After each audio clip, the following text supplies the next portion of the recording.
नमस्कार, स्वागत है आपका। मैं हूं आपके साथ सपना दीपक मतेशिया। बुलेटिन का आगाज करेंगे।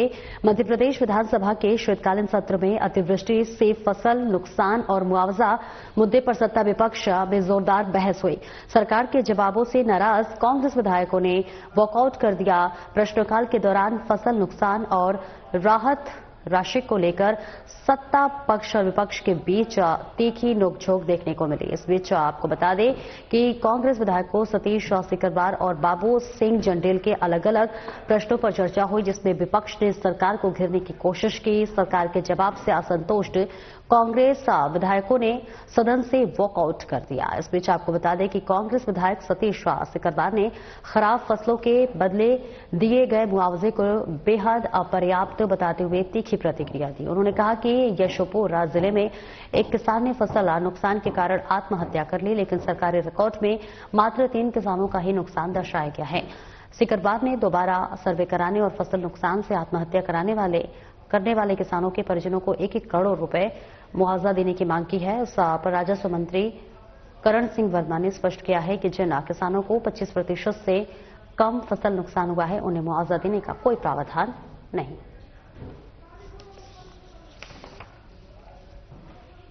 नमस्कार दर्शकों, आप देख रहे हैं साधना न्यूज। मैं हूं आपके साथ हनेसा हरणे और मैं इस वक्त खड़ी हूं विधानसभा में। और आपको बता दें कि विधानसभा का शीतकालीन सत्र का तीसरा दिन है और इस शीतकालीन सत्र के तीसरे दिन बड़ा ही हंगामा यहाँ पे हो रहा है। कांग्रेस के विधायकों ने वॉकआउट तक कर दिया है। कांग्रेस के विधायक लगातार यहाँ पर हंगामा कर रहे हैं और अपनी मांगों को लेकर सरकार को घेरने की कोशिश कर रहे हैं। अभी सत्र चालू है और इस वक्त यहाँ पर हंगामा चालू है विधायकों का, वो भी कांग्रेस के। नेता प्रतिपक्ष उमर सिंगार और उप नेता प्रतिपक्ष हेमंत कटारे भी यहाँ पर हंगामा करते हुए नजर आ रहे हैं। चाहे बात सरकार की नीतियों की हो, चाहे लाडली बहना की राशि की हो, चाहे खाद की हो, चाहे युवाओं के वो बेरोजगारी की हो और कई ऐसे मुद्दे जिसपे यूपीएससी या एमपीपीएससी में जो रिक्त पद हैं उनको खाली जो क्यों है, इतना घोटाला, चाहे वो संजय पाठक की बात कर रहे हो, चाहे वो किसी तरह से भी सरकार को घेरना है, इस तरह के मुद्दों को लेकर अभी कांग्रेस यहाँ पर प्रदर्शन कर रही है और सारे बीजेपी और कांग्रेस के जो विधायक है अभी अंदर है और कुछ प्रदर्शन करते हुए बाहर वॉकआउट कर गए हैं। तो सरकार की वही स्थिति है कि बंदर के हाथ में उस तरह दे दिया है। अब जनता की गर्दन तो कटना तय है। बंदर रूपी सरकार है, डाल डाल पे घूमती रहती है। एक मुद्दे की बात करते हैं, दूसरे पे कूद जाते हैं, दूसरे की बात करते हैं, तीसरे पे कूद जाते हैं। तो सांकेतिक विरोध था जनता को बताने के लिए कि आपके विषयों से सरकार कैसे भटक रही है। महिलाओं को तो पैसा दे रहे हैं, महिलाएं खुश है, बच्चे खुश है, रोजगार जनरेट हो रहा है, विकास हो रहा है, नहीं दिख रहा? नहीं, मेरे को आप आंकड़ा दे दीजिए। विकास अगर हुआ है और रोजगार मिला है तो कितने लोगों को रोजगार मिला है, और रोजगार मिला है तो निश्चित ही वो लोग इनकम टैक्स भर रहे होंगे। तो वो कहाँ इनकम टैक्स कितना भर रहे हैं, आप दे दीजिए मुझे आंकड़ा। ये तो सिर्फ मौखिक बयानबाजी है। अगर रोजगार मिला है तो उसके आंकड़े दीजिए ना आप सदन के। आखिरी सवाल, इतने सालों से सरकार है यहाँ पर बीजेपी की, तो क्यों है? कुछ तो है जनता के बीच उनका। अब बहुत सारे मुद्दे हैं, वोट चोरी के मुद्दे हैं, पोलराइजेशन के मुद्दे हैं, धर्म के आधार पर बांटने के मुद्दे हैं। मैं नहीं कहता, ठीक है हमारी भी कमियां हैं, सरकार क्यों है क्यों नहीं है उसका विश्लेषण बाद में किया जाएगा, लेकिन अभी सदन के जो मुद्दे हैं हम उस पर चर्चा करेंगे। ये कांग्रेस का काम है, विपक्ष का काम है कुछ ना कुछ विरोध करना, अपने आप को हाईलाइट पे लाना। और अगर वो लाइमलाइट पे नहीं रहेंगे, मीडिया हाइट अगर उनको नहीं मिलेगी तो कल उनको बिल्कुल नहीं पूछेंगे, क्योंकि प्रदेश की जनता ने नहीं, देश की जनता ने कांग्रेस की पूछताछ बंद कर दी है। अभी बिहार के जो परिणाम आए हैं इससे स्पष्ट प्रदर्शित हो चुका है कि अब कांग्रेस पूर्ण रूप से धरातल से नीचे जा चुकी है। तो इसी प्रकार जिंदा रहने का प्रयास है। ये पूरा काम भाजपा सरकार ने निजी कंपनी साइंस हाउस को आउटसोर्स किया है और इस कंपनी को पिछले 4-5 साल में 900 करोड़ का भुगतान हुआ है। 900 करोड़ का। अगर आप आज जाएंगे मध्य प्रदेश के कोई भी सामुदायिक स्वास्थ्य केंद्र में, सिविल अस्पताल में, प्राथमिक स्वास्थ्य केंद्र में, तो जांचें सब ठप पड़ी हैं, कहीं हो नहीं पा रही हैं। लेकिन इस निजी कंपनी को स्वास्थ्य विभाग ने 900 करोड़ रुपए भुगतान कर दिए हैं। ये इतना बड़ा पाप किया है भाजपा सरकार ने। इसमें मेरा सीधा आरोप है, इसमें बहुत बड़ा घोटाला किया गया है। जहां पे जिन लोगों ने टेंडर किया था L1, L2, L3 ने ही मिलकर इसमें साजिश कर ली और एक साथ मिलकर उनने काम किया है। अभी चुनाव को 3 साल है और 2 साल के अंदर जिस प्रकार से उस तरह चला है योजनाओं को लेके, हम उस तरह के बंदर के हाथ में भारतीय जनता पार्टी उस तरह जैसी सरकार चला रही है। हमको मालूम है कि हमारा हक है जनता की आवाज जनता तक पहुंचाना, कि हम आपकी हक की लड़ाई लड़ रहे हैं। चाहे पिछड़े वर्ग की लड़ाई हो, चाहे किसानों की लड़ाई हो, चाहे बेरोजगार युवाओं की लड़ाई हो, माता बहनों की सुरक्षा संबंधित हो, मैं तो यही कहूंगा कि मुख्यमंत्री नहीं, लंगूर के हाथ में अंगूर लग गया है। जो हमने आज हमारे विधायक जी ने बंदर बन के, जनता उनके साथ खड़ी है, आप कह रहे हैं लंगूर के हाथ में वो हो गया है, इस तरह से बातें कर रहे हैं आप। अगर जनता तो उनके साथ है, लाडली बहना खुश है, सब लोग खुश हैं यहाँ पर, तो तभी तो वोट मिल रहे हैं। सरकारी पैसे से खरीद फरोख्त कर सरकार बनाना जो कोई जनता का हित नहीं है। वोट चोरी करके सरकार बनाना कोई जनता का हित नहीं है। आपको भी मालूम है, लेकिन सभी पत्रकार साथियों को मालूम है कि कल हम आवाज उठाएंगे, उनके खिलाफ बोलेंगे तो आपको भी सलाखों के पीछे जाना पड़ेगा। इसलिए पत्रकार भाई भी डरता है। और आगे बढ़ेंगे। शीतकालीन सत्र के तीसरे दिन कांग्रेस ने जोरदार प्रदर्शन किया। कांग्रेस के वॉकआउट के बाद मंत्रियों ने अपने अपने विभागों से संबंधित पत्र पटल पर रखे। अनुपूरक बजट पर ओम प्रकाश सखलेचा ने सदन में कहा कि हमने लाडली बहना, आवास किसान और सिंचाई पर फोकस किया। नर्मदा के पानी का बंटवारा 78 में हो गया था, उसके बाद 2006 तक उसके पानी की चिंता नहीं की। 2007 के बाद नर्मदा के पानी पर चर्चा की जाती है, जिसका असर खेतों में दिखता है। गांव में बिजली, सड़क, बुनियादी सुविधाएं नहीं थी। अब गांव की तस्वीर अलग दिखाई देती है। इस वर्ष को उद्योग वर्ष घोषित किया गया है। 200,27 करोड़ से ज्यादा का बजट रोजगार के लिए रखा। भावांतर के लिए 500 करोड़ का प्रावधान किया गया है। वहीं भू अभिलेख के लिए बजट में बड़ा मद रखा गया है। विवाद से कभी विकास नहीं होता है। बदनावर से कांग्रेस विधायक भंवर सिंह शेखावत ने सदन में कहा कि 4.5 लाख करोड़ रुपए का कर्ज हो गया है। प्रदेश में वित्त मंत्री जगदीश देवड़ा हाथ की कठपुतली से कम नहीं है।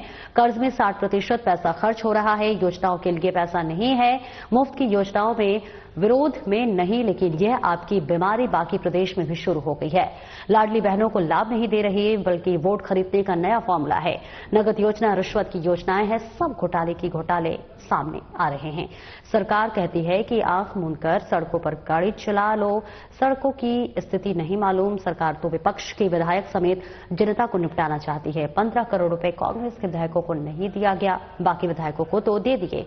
ये विसंगति क्यों? 5 करोड़ रुपए विपक्ष को देने की बात कही थी, लेकिन बीजेपी के विधायक 15 करोड़ रुपए लेकर गब्बर सिंह हो गए। अनुपूरक बजट पर ओम प्रकाश सखलेचा ने सदन में कहा कि हम लाडली बहना, आवास किसान और सिंचाई पर फोकस किया।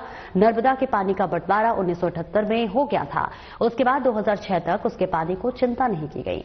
वहीं 2007 के बाद नर्मदा के पानी पर चर्चा की जाती है, जिसका असर खेतों में दिखता है। मैंने वो दिन भी देखा है जब गांव में बिजली, सड़क, बुनियादी सुविधाएं नहीं थी, और अब गांव की तस्वीर अलग दिखाई देती है। इस वर्ष को उद्योग वर्ष घोषित किया गया है। 200,27 करोड़ से ज्यादा का बजट रोजगार के लिए रखा गया है। भावांतर के लिए 500 करोड़ रुपए का प्रावधान किया गया है, तो वहीं भू अभिलेख के लिए बजट में बड़ा मद रखा गया है। शून्यकाल के बाद मंत्रियों ने पटल पर रखे पत्र। शून्यकाल की सूचनाओं के बाद सदन में मंत्री जगदीश देवड़ा, कैलाश विजयवर्गीय, उदय प्रताप सिंह, दिलीप अहिरवार, चेतन कश्यप और नारायण सिंह कुशवाहा ने अपने अपने विभागों से संबंधित पत्र पटल पर रखे। कांग्रेस विधायक अभय मिश्रा के ध्यानाकर्षण पर ऊर्जा विभाग की ओर से अधिकृत मंत्री तुलसी सिलावट ने सदन में जवाब दिया। वहीं कटनी के एक व्यापारी के घर हुई आगजनी और उस मामले में गैर जमानती व गलत धाराएं लगाए जाने संबंधी विधायक प्रणव पांडे, अभिलाष पांडे और संदीप जायसवाल के ध्यानाकर्षण पर मंत्री नरेंद्र शिवाजी पाटिल ने सदन को जवाब दिया।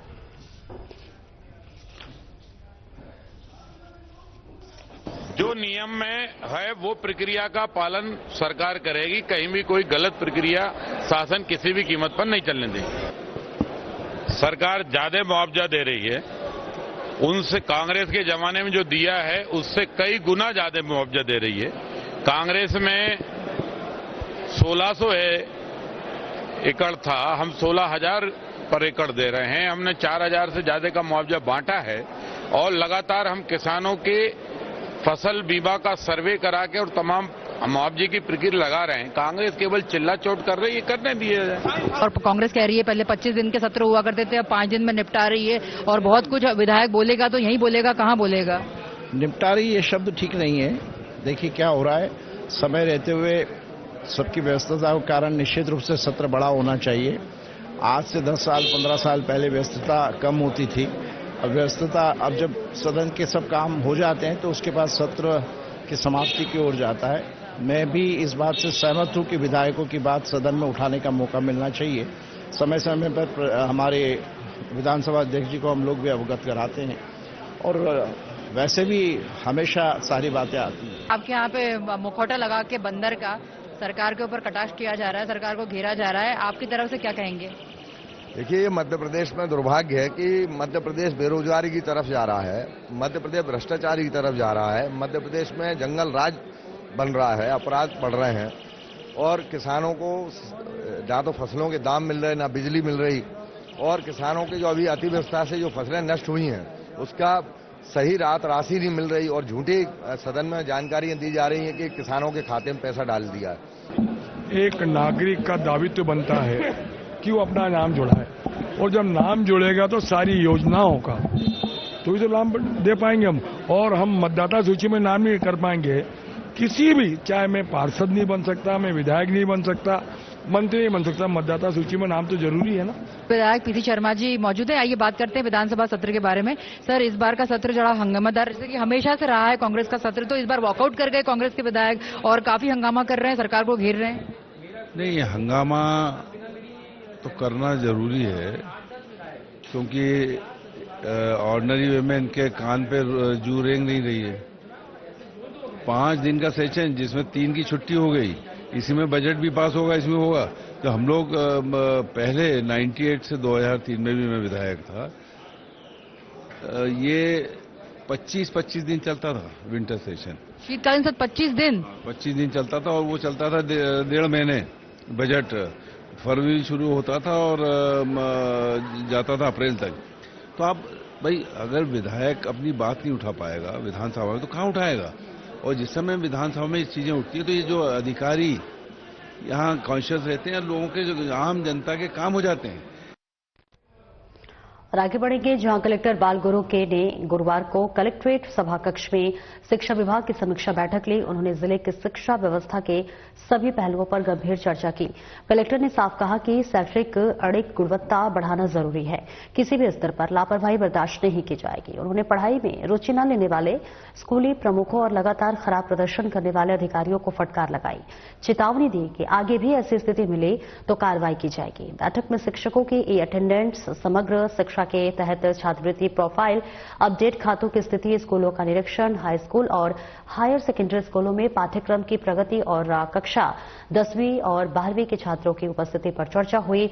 कलेक्टर ने निर्देश दिए कि जिन छात्राओं की छात्रवृत्ति बैंक संबंधित त्रुटियों के कारण रुकी हुई है उसके खाते में जल्द सुधारक राशि दी जाए। उन्होंने कहा कि बोर्ड परीक्षाएं नजदीक हैं, सभी स्कूल प्रमुख यह सुनिश्चित करें कि पाठ्यक्रम समय पर पूरा हो, कमजोर छात्रों के लिए विशेष अभ्यास कक्षाएं लगाई जाएं। उन्होंने कहा कि सभी शिक्षक समय पर स्कूल पहुंचे और अटेंडेंस से उपस्थित दर्ज कराएं और अच्छा कार्य करने वाले अतिथि शिक्षकों को 26 जनवरी और 15 अगस्त पर सम्मानित किया जाएगा। बैठक में जिला पंचायत सीईओ सर्जना यादव, जिला शिक्षा अधिकारी संजय सिंह तोमर, डीपीसी आर ओईके सहित अन्य अधिकारी मौजूद रहे।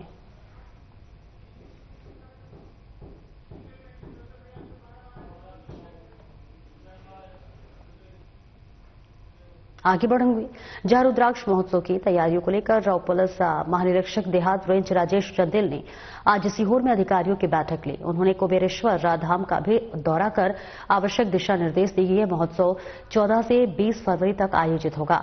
पुलिस अधीक्षक कार्यालय में आयोजित इस बैठक में मार्ग व्यवस्था, यातायात प्रबंधन, पार्किंग योजना और रोड डायवर्जन प्लान पर विस्तृत चर्चा की गई। श्रद्धालुओं के रेल, बस और ऑटो से आने जाने की स्थिति, एलईडी व्यवस्था, भीड़ नियंत्रण, पानी, फायर, बिजली और पीएस सिस्टम जैसी सुविधाओं की भी समीक्षा की गई। कुबेरेश्वर धाम में प्रवेश और निकासी की व्यवस्थाओं को भी विस्तार से समझा गया। उप पुलिस महानिरीक्षक राजेश चंदेल ने पुलिस अधीक्षक सीहोर दीपक कुमार शुक्ला और अन्य अपराधियों के साथ कुबेरेश्वर धाम का भ्रमण किया। उन्होंने पुलिस कंट्रोल रूम, पार्किंग स्थल, कथा स्थल और इसके साथ ही अस्पताल और भोजनशाला जैसे प्रमुख स्थानों का निरीक्षण किया। इस दौरान अधिकारियों और मंदिर समिति के सदस्यों को व्यवस्थाओं को सुचारू बनाने के लिए आवश्यक दिशा निर्देश दिए गए। उप पुलिस महानिरीक्षक राजेश चंदेल ने थाना मंडी का भी निरीक्षण किया। उन्होंने ICJS की ई साक्ष्य, ई रक्षक और मेडलिप आदि जैसे कई पोर्टलों की समीक्षा की। इसके अतिरिक्त फरार अपराधियों, अपहरण के मामलों, खात्मा, खारजी मर्ग, गुंडा निगरानी, बदमाश और माइक्रोवेव सिस्टम जैसे विषयों पर चर्चा कर लंबित अपराधों के त्वरित निराकरण के लिए निर्देश दिए। इस मौके पर अतिरिक्त पुलिस अधीक्षक सहित अन्य अधिकारी कर्मचारी उपस्थित रहे।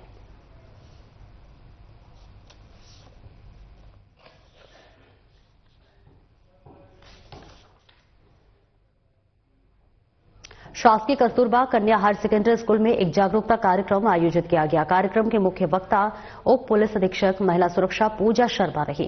कार्यक्रम के दौरान बच्चियों को महिला संबंधी अपराधों, उनकी रोकथाम और उनसे बचाव के लिए आवश्यक सतर्कता के बारे में विस्तृत जानकारी प्रदान की गई। साथ ही पॉक्सो एक्ट के महत्वपूर्ण प्रावधानों और ऐसी स्थिति में पुलिस द्वारा की जाने वाली कार्रवाई के संबंध में भी अवगत कराया गया। कार्यक्रम में बच्चियों से सीधा संवाद स्थापित किया गया और उनके द्वारा पूछे गए अनेक प्रश्नों के उत्तर दिए गए। बच्चों को यह भी बताया गया कि किसी भी अपराध या घटना की स्थिति में कहां और किस प्रकार से रिपोर्ट दर्ज की जाती है। इसके अतिरिक्त बच्चियों को नशा मुक्ति, साइबर जागरूकता और ट्रैफिक नियमों का पालन करने के लिए भी प्रोत्साहित किया गया।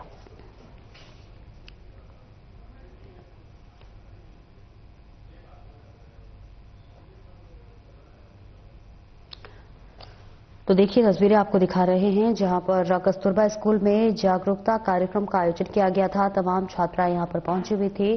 सीहोर से ये सीधी तस्वीरें आपको दिखा रहे हैं जहां डीएसपी पूजा शर्मा ने छात्राओं को उनसे बातचीत की, उनसे सीधी चर्चा की। महिला सशक्तिकरण के भी बारे में उन्होंने बात की और तमाम बातों का जिक्र करते हुए डीएसपी पूजा शर्मा छात्राओं से रूबरू हुई और इसके साथ ही साथ तमाम छात्राओं को यहां पर देखिए सम्मानित भी किया गया, उनके हौसला अफजाई भी किए गए। तो ये सीधी तस्वीरें आपको दिखा रहे हैं जहां पर डीएसपी पूजा शर्मा ने छात्राओं से सीधी बातचीत की और इसके साथ ही साथ तमाम छात्राओं से रूबरू होते हुए जागरूकता कार्यक्रम का आयोजित किया गया था। कार्यक्रम में मुख्य वक्ता और पुलिस अधीक्षक व सुरक्षा पूजा शर्मा रही। कार्यक्रम के दौरान बच्चों को महिला संबंधी अपराधों की रोकथाम और उनसे बचाव के लिए आवश्यक सतर्कता के बारे में विस्तृत जानकारी दी गई। इसके साथ ही साथ पॉक्सो एक्ट के महत्वपूर्ण प्रावधानों और ऐसी स्थिति में पुलिस द्वारा की जाने वाली कार्रवाई के संबंध में भी बताया गया।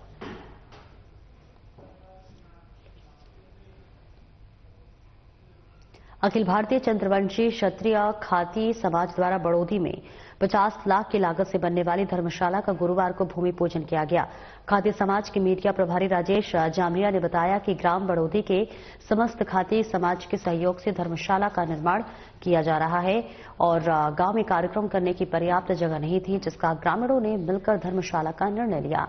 गुरुवार को समाज के राष्ट्रीय अध्यक्ष लीलाधर देथलिया के हाथों धर्मशाला का भूमि पूजन किया गया। भूमि पूजन में राष्ट्रीय कार्यकारिणी के राष्ट्रीय उपाध्यक्ष प्रेम नारायण चंद्रवंशी कर्जो सहित अन्य समाजजन के साथ ग्रामीणजन मौजूद रहे।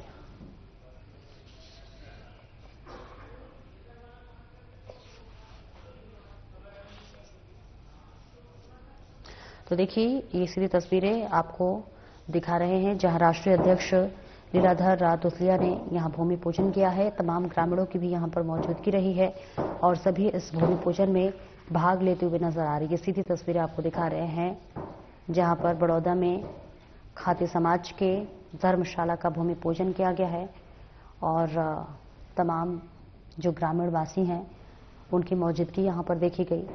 विधि विधान के साथ यहां भूमि पूजन किया जा रहा है।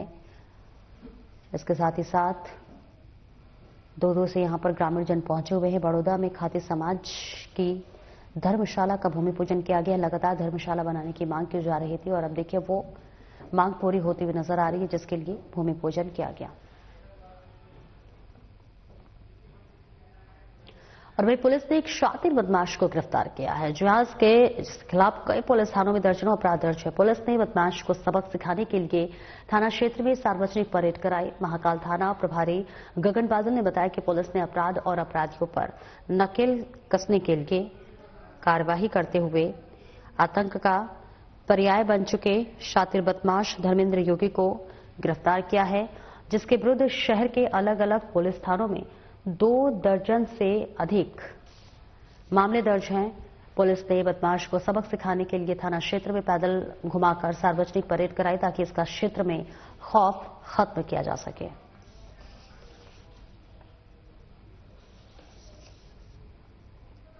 तो ये देखिए बड़ी सफलता पुलिस को मिलती हुई नजर आ रही है और अपराधी को यहां पर आरोपी को पकड़कर उसे सड़क पर देखिए परेड कराई जा रही है। इसे गिरफ्तार कर लिया गया है। लगातार उज्जैन पुलिस द्वारा, मध्य प्रदेश पुलिस द्वारा असामाजिक तत्वों पर कार्रवाई की जा रही है।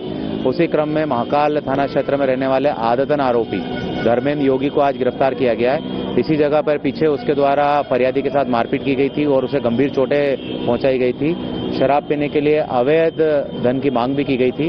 आज यहां पर घटनास्थल निरीक्षण के लिए उनको लेकर आया गया है और लगातार उज्जैन पुलिस आपराधिक तत्वों पर कार्रवाई कर रही है। कितने मामले इसके खिलाफ? इसमें 2 दर्जन से अधिक इसके विरुद्ध अपराध पंजीबद्ध है और सभी पे इसके ऊपर कार्रवाई माननीय न्यायालय में विचाराधीन है। और फिलहाल इस बुलेटिन में इतना ही और जाते जाते एक नजर हेडलाइंस पर।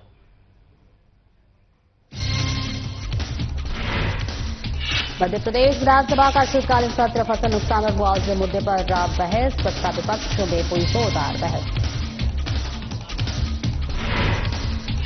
शीतकालीन सत्र का तीसरा दिन कांग्रेस ने किया जोरदार प्रदर्शन, कांग्रेस के विधायकों ने किया वॉकआउट।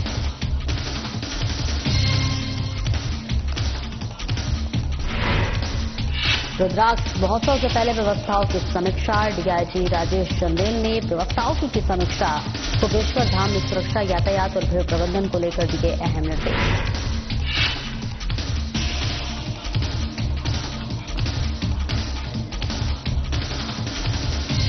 कस्तूरबा कन्या स्कूल में जागरूकता कार्यक्रम, जीएसपी पूजा शर्मा ने छात्राओं को महिला सुरक्षा, पॉक्सो एक्ट, साइबर जागरूकता और ट्रैफिक नियमों की दी विस्तृत जानकारी। और उज्जैन में एक्शन में आई पुलिस ने बदमाश को किया गिरफ्तार, पुलिस ने निकाला बदमाश का जुलूस।